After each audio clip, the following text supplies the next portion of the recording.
हिंद।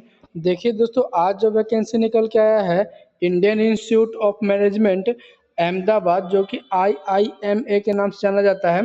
इसमें जो रिक्वायरमेंट्स आई है आपको लाइब्रेरी प्रोफेशनल असिस्टेंट के रूप में आया हुआ है। ठीक है, यहाँ देख सकते हैं कि लिखा हुआ है Vikram Sarabhai library and IIM requires library professional assistant. मतलब यहाँ पे जो रिक्वायरमेंट है लाइब्रेरी प्रोफेशनल असिस्टेंट का है, जो कि आपको वर्क करना है वहाँ पर, है ना। आपको वहाँ पोस्ट मिल जाएगा, लाइब्रेरी असिस्टेंट लाइब्रेरियन का पोस्ट मिलने वाला। ठीक है, देखिए इसमें काम क्या क्या रहेगा। काम जो आपका रहेगा procurement of the learning materials print and electronics, इतना सारे इनका इसके अंदर काम आएगा आपको। ठीक है, इसमें आपका cataloguing, classification and other process होगा। नॉलेज ऑफ ऑनलाइन प्रोस्यूमेंट का आना चाहिए आपको। फिर ठीक है, फिर कह रहा है क्या, ओपन एक्सेस होना, open access right and management licence agreement, इस सब का आपका काम नॉलेज होना चाहिए। ठीक है, फिर क्या कह रहा है, user orientation and user awareness, इसके बारे में आपको नॉलेज होना चाहिए, क्योंकि वहाँ पे इसका भी काम होने वाला है। जैसे कि कोई नया बुक आता है ना, तो उसको आपको कैसे लोगों के बारे में लोगों को दिखाएंगे, कैसे आप उसके बारे में बताएंगे, ये चीज़ आपके पास आना चाहिए।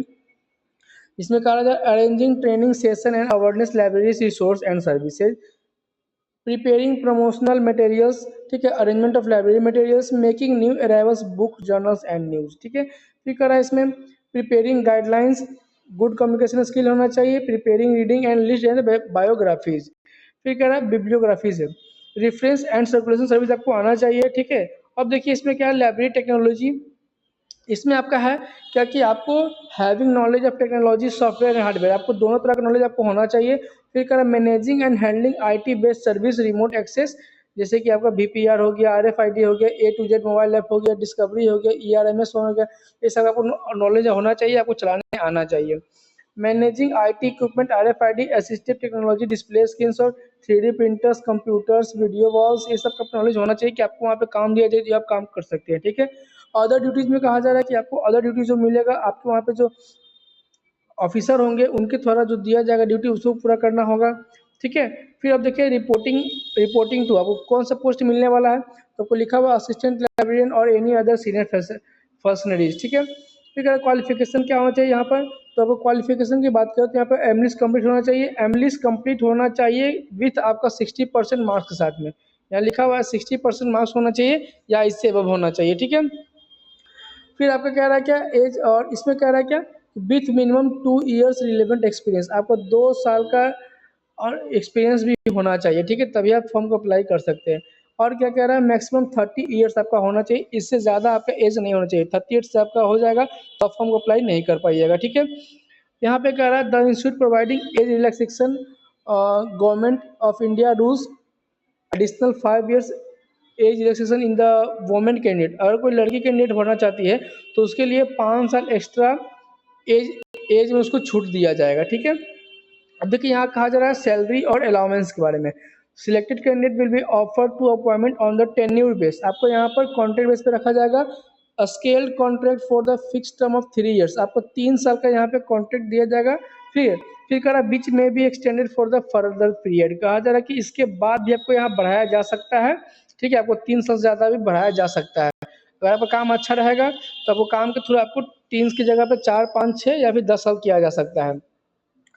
फिर करा क्या, based on experience and qualification, जैसा आपका क्वालिफिकेशन होगा और आपका एक्सपीरियंस होगा उस हिसाब से आपको वहाँ पे बढ़ाई, आपको वहाँ पे पोस्ट को इंक्रीज किया जाएगा, आपका पीरियड जो है उसको इंक्रीज किया जाएगा।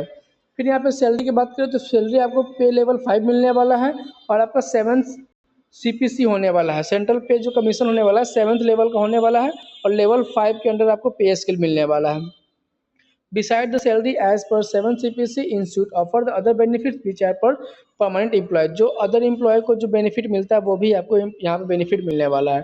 फिर कह रहा है interested candidate are advertise for the apply online only, जो भी आपको अप्लाई करना होगा यहाँ पे क्लिक हियर का बटन दिया हुआ है, इसको आप जिससे क्लिक करिएगा आपका अदर ब्राउजर में ओपन हो जाएगा फॉर्म, उस फॉर्म को अप्लाई करना है। मैं आपको दिखा देता हूँ फॉर्म कैसे अप्लाई करना है, या और इसका लास्ट डेट जो रखा गया 4 दिसंबर 2024 तक रखा गया है। ठीक है, देखिए फॉर्म को कैसे अप्लाई करना है, मैं आपको इसका लिंक खोल के दिखा देता हूँ। ठीक है, और ऐसे में अपना इसको लिंक आपको अपने डिस्क्रिप्शन चैनल के डिस्क्रिप्शन में आपको दे दूंगा। ठीक है, इस वीडियो को इसी डिस्क्रिप्शन पर क्लिक करिएगा, आपको इसका लिंक मिल जाएगा, आप वहाँ से फॉर्म को अप्लाई कर सकते हैं। ठीक है, देखिए दोस्तों जैसे ही आप इस लिंक को क्लिक करेगा आपको इस तरह का पोर्टल दिख जाएगा। अब इस तरह का पोर्टल में आपको सिलेक्शन भर देना है। आपको प्लीज सिलेक्ट ऑप्शन करना है, नेम, जेंडर, ठीक है, फिजिकल चेंज, कैटेगरी, ईमेल, है ना, आपको ईमेल भर देना, डेट ऑफ बर्थ भर देना है, कॉन्टैक्ट नंबर आपको डालना है यहाँ पर, फिर alternate contact number, full address डाल देना है। नेक्स्ट उसके बाद कह रहा है क्या कि आपको कंट्री डालना है, स्टेट डालना है, पिन कोड, फिर यहाँ से आ जाएगा पे एजुकेशन क्वालिफिकेशन आपको डाल देना है, 10th का, 12th का, इंटर का, ग्रेजुएशन का, फिर बिलिस्ट का, एमलिस्ट का, सब कुछ डाल देना है। डालने के बाद कह रहा है कि आपको कहीं एक्सपीरियंस है तो कब ज्वाइनिंग किए हैं, कब लीव किए वहाँ से, डेजिग्नेशन क्या था आपका, ऑर्गेनाइजेशन आपका नेम क्या है, यहाँ पर ये सब आपको यहाँ डालना होगा, ठीक है। फिर कह रहा है कि आपका जॉब प्रोफाइल वहाँ पे क्या था वो डालना है। फिर आपका एडिशनल कोई इन्फॉर्मेशन हो, जैसे आपको कोई कंप्यूटर नॉलेज होगा या फिर कोई अदर डिग्री होगा वो आपको डाल देना है यहाँ पर। रेफरेंस 1-2 नंबर यहाँ पर डाल देना है, कॉन्टैक्ट नंबर डाल देना है। फिर आपको यहाँ पे कह रहा है क्या कि आपको यहाँ पे अपना लेटेस्ट सीवी जो आपका करंट का जो रिज्यूम होगा वो आपको डालना है यहाँ पर, ठीक है। आपका 5 MB ज़्यादा नहीं होना चाहिए पीडीएफ का साइज। फिर यहाँ पे करंट पासपोर्ट साइज फोटो होना चाहिए आपका, जो आपका 2 MB ज़्यादा नहीं होना चाहिए, ठीक है। फिर नीचे आइएगा, कह रहा है कि अब यहाँ पे आपको अप्लाई कर देना, बस यहाँ अप्लाई करिएगा, आपका चार्ज अप्लाई हो जाएगा। यहाँ पे कोई भी चार्ज आपको नहीं लगने वाला, ठीक है। ये आपका फ्री ऑफ कॉस्ट है form, free of cost free है ये, ठीक है। तो आशा करते दोस्तों सारी बात समझ में आ गई होगी। फिर भी कोई दिक्कत होगा तो आप उनसे कॉन्टेक्ट करिएगा, कमेंट करिएगा, मैं आपको सारी बात बता दूंगा, ठीक है।